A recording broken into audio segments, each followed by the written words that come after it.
Hello, everyone, and welcome to the first edition of the 2021 MHQ Immigration and Residency podcast, where by popular demand today we'll try to clarify what's going on in this lovely country of ours in terms of residency and to answer a couple of questions about residency, domicile, tax residency. Is it the same? Is it different? Is there overlap? And it's a recurrent theme that we have from clients. So we thought that we would create a little bit of content on that same topic. And to help me address this issue is joining me Stephanie Campbell. Stephanie, how are you? Hi, good afternoon, Jan.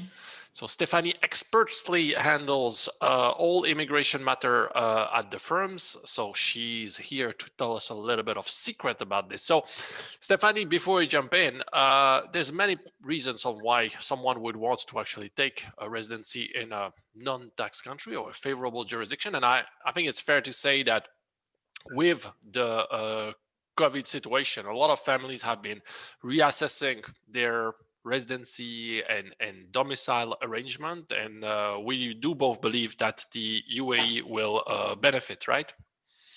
Yeah, of course. Yeah, I agree. So perhaps if we just look into the steps, and before that we will look at where the UAE stands, is here. Yeah. Quite positive as it turned out. It's not only about tax, but it's also about quality of life. And the UAE is not only now a tier 1 financial center, but also a place in the world where you have a great quality of life, be it regionally or being at the worldwide level, MENA region being our expanded region around us. So now, Stephanie, how do I get residency in the UAE if I want to benefit from both low or no tax and a high quality of life? Okay, so the first step is to secure a UAE residency visa. The first thing you would need to do is know your investment route. Mm-hmm. So this can be done by a means of creating a domestic company under local law, acquisition of real estate property, or thirdly, financial investments within the UAE. Okay, so this is your 3 routes. So 3 routes, 3 tools. And what does it mean? If I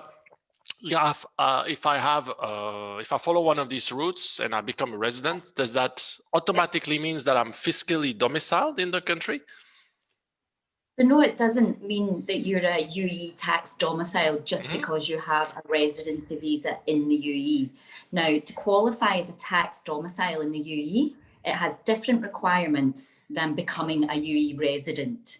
Yep. So for the UAE residency visa, what you need is to illustrate your chosen investment route to secure the residency. Yep. Pass a very basic medical examination and pass local CID checks. Okay, and that is to secure it, but what about maintaining? Yeah, so to maintain the visa, the individual must spend at least 1 day minimum in the UAE every 365 days. And just to reiterate, this is an investor visa we're talking about here. Yeah, and this is those for the investor for the visa. Now, what about tax domicile? So can you explain the difference? Sure. Now, to obtain tax domicile, such individuals must secure a residency visa and pass the 3 points we just mentioned above. Yep. Now, in addition to the 3 points mentioned, the individual needs to have a UAE personal bank account, yep, a certified tenancy contract or title deed registered in the UAE, yep, and importantly, proof of income being generated in the UAE. And this can be done by, if you're an investor of a company, the share certificate. If you're a property investor, rental income, and this must be evident to the tax authorities. Clear. We have heard rumblings over the years of a requirement of having to stay 180 days in the UAE to obtain a tax residence certificate. It has always been one of these urban myths. Is it true? Is it not true? So what is the truth about this? Sure. So the Federal Tax Authorities has a set requirement for an individual applicant to have spent at least 180 days in the UAE within the year preceding the application, so the tax year that we're applying for. Yep. Now, this is an objective criterion, the day counting. However, it is possible to reapply even if this objective criterion is not met by evidence very, very strong ties with the jurisdiction. Okay, clear. So it is possible, even if I do not have my 180 days, to still evidence that I have a tax domicile. That's great that you clarified, because I understand that the authority to issue a tax residence certificate now has shifted to another authority. So it was a little bit up in the air. Yeah. Now, we talk about securing a status. If I register once, do I mean that I have this status for life for a certain period? How does it work? So this is a good question, because it works differently to other tax jurisdictions. So it is an annual registration with the financial tax authorities. Yep. So unlike other tax jurisdictions, the UAE does not have a set tax year end. And the tax residence certificate is issued for a period of 1 year only. Yep. And it's tagged to a specific tax treaty.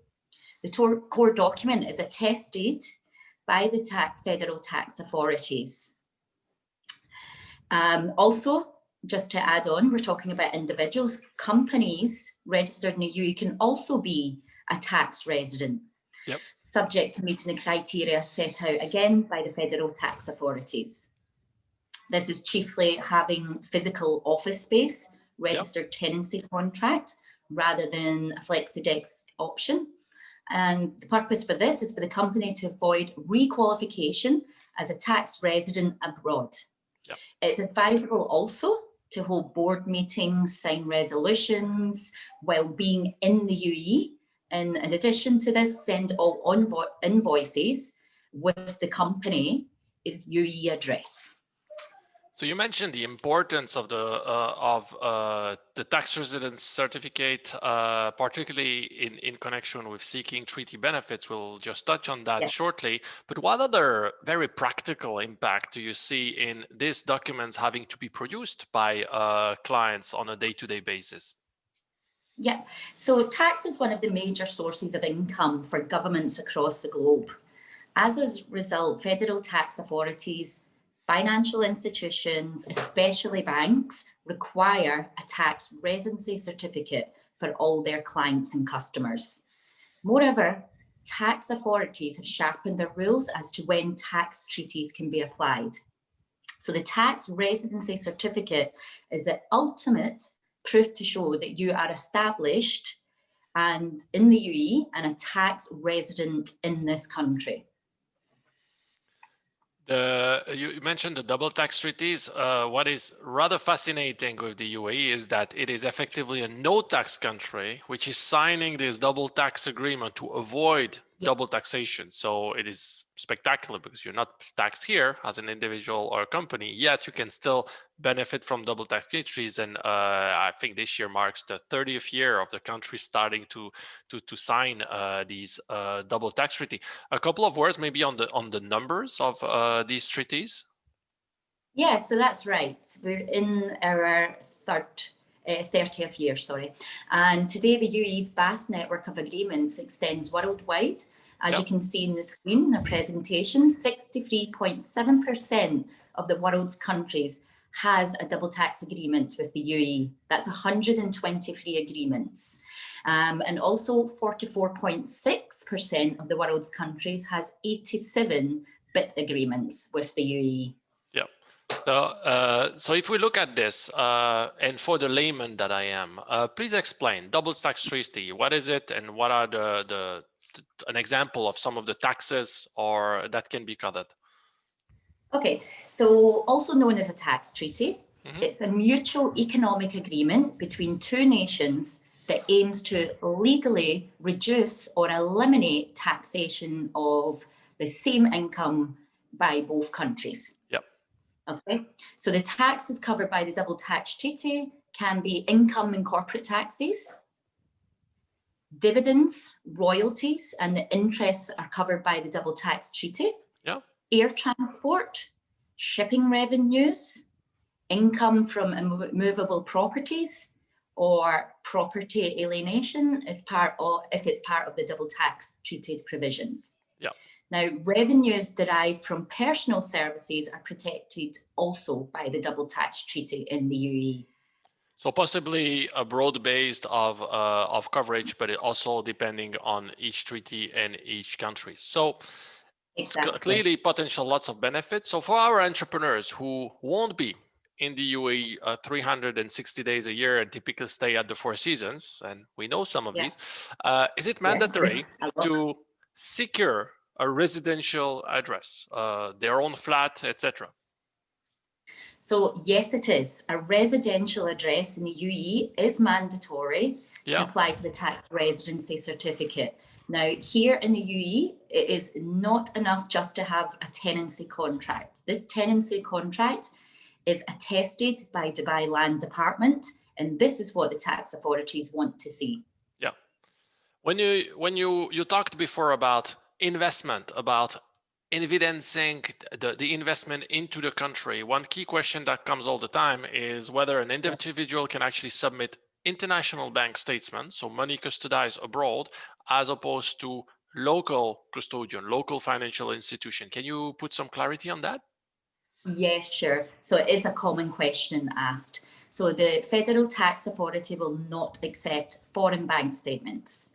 The applicant must have a UAE local personal bank account and have held such an account for a minimum of 6 months.